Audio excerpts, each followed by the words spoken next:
الحمد لله وحده الحمد لله وحده والصلاة والسلام على من لا نبي بعده أما بعد أعوذ بالله من الشيطان الرجيم بسم الله الرحمن الرحيم ما كان محمد أبا أحد من رجالكم ولكن رسول الله وخاتم النبيين وقال النبي صلى الله عليه وسلم لو كان بعدي نبي لكان عمر بن الخطاب صدق الله مولانا العظيم وصدق رسوله النبي الكريم ونحن على ذلك لمن الشاهدين والشاكرين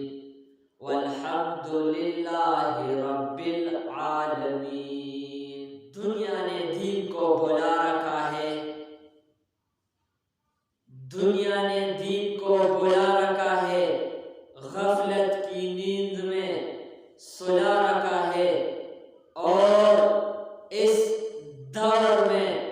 خوش نصیب وہ ہے اکبر جس نے قرآن عظیم الشان کو کھلا رکھا ہے۔ کروں گا بات ادب کے اندر جیسا کہ صحابہ پہ سلام ہے، درود کے اندر، اور صحابہ کی عظمت کا نعرہ وہی لگاتا ہے، حلال خون ہو جس کے وجود کے انسیر تک منگا اگورو دا حق او باطل در منزا یو خپلو کیو جنگ شروع دے، دا حق او باطل جنگ شروع دے، یو خواتا حق ولر دی بل خواتا باطل ولر دی، حق او باطل دا جنگی گی پدی وقت کے اگورے دا دین چکم شکل دے، اسلام والا کم دی، نن کم دین والا دی، کم اغا قرآن والا دی، کم اغا احادیث والا دی، کم اغا دین سر تعلق دے، چاچے کلمہ طیبہ لا الہ الا اللہ محمد رسول اللہ ویلدہ یو سرطا آغا کسان دی، بلخواتا اگورا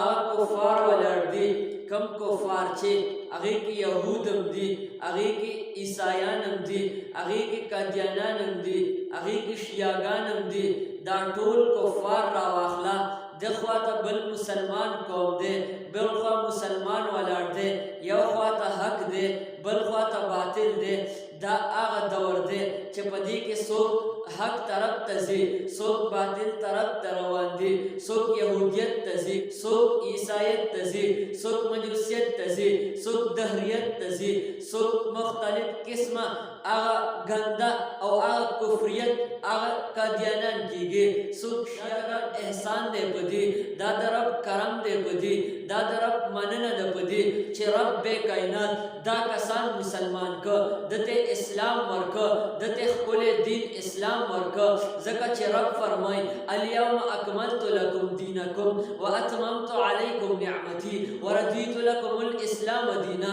رب قرآن کے فرمائی دا خود رب وینا دا، دا سموستا وینا دا، دا رب وینا دا۔ رب قرآن کے فرمائی الیوم اکملت لکم دینکم واتممت علیکم نعمتی وردیت لکم الاسلام دینا۔ رب فرمائی نن روز ما تاسو لا دین اغا مکمل کا، ستاسو دین ما کامل کا، ستاسو دین ما مکمل کا، تکمیل تا اور سید او ستاسو دا پارا ما دین اغا اسلام اگرزو، ستاسو دا پارا ما دین اغا اسلام خوخ کو، اسلام دین دے۔ زکا چھے رب فرمائی بیا کد دین نا علاوہ، رب فرمائی ومن یبتغی غیر الاسلام دینا، چاچے دا دین نا علاوہ، دا اسلام نا علاوہ بل دین تالاش کو، بل دین طرف تلاڑو، یہودیت تلاڑو، قادیانان شو، شیعگان شو، رب وی دغا دین با تیز قابل قبول نکما، او دا قیامت پورس وہو فی الاخرت من الخاسرین، دا قیامت پورس با آخرت کے بدی دا نقصان سر مخاموشی، دا تاوان سر مخاموشی، ان رب فرمائی